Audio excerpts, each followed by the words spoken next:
Jacob Harrison rents his home with 2 other students. It's pretty depressing looking in my pantry at the moment. I'm working 3 jobs and receiving Oz Study, and still I'm, barely making it.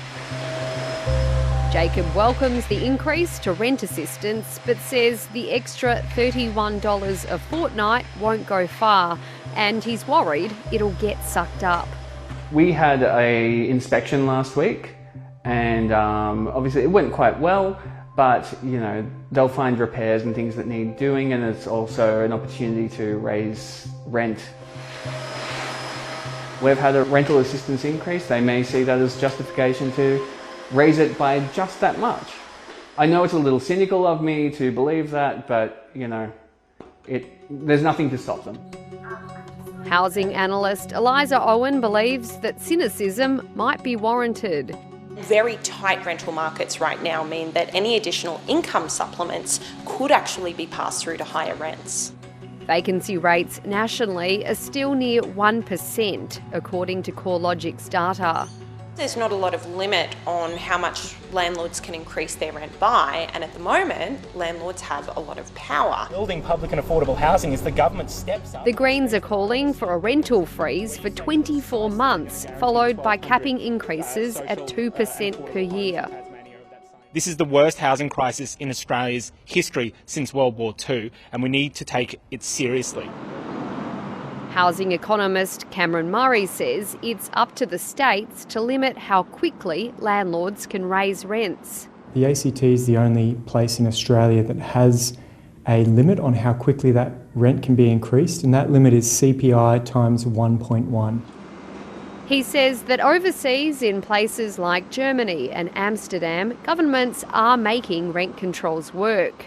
The political calculation at the end of the day comes down to, are the 17% of households who are landlords more important than the 33% of households who are renters?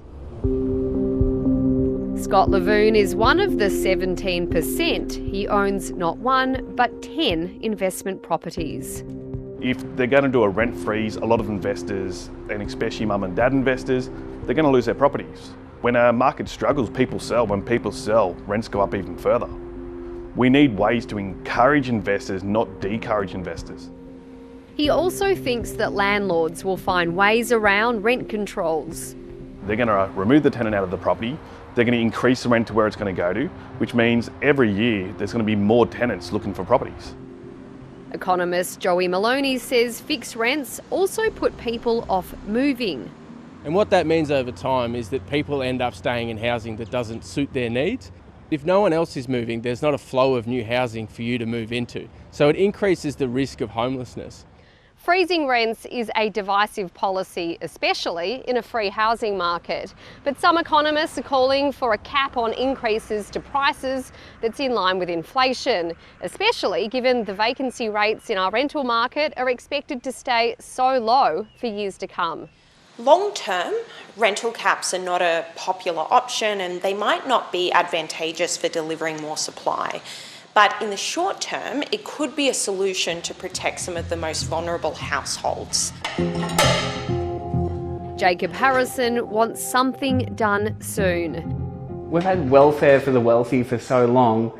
It's about time that, we just try and even things out a little bit. I'm not talking socialism, I'm just talking like common sense. In the meantime, he's relying on his landlord's goodwill.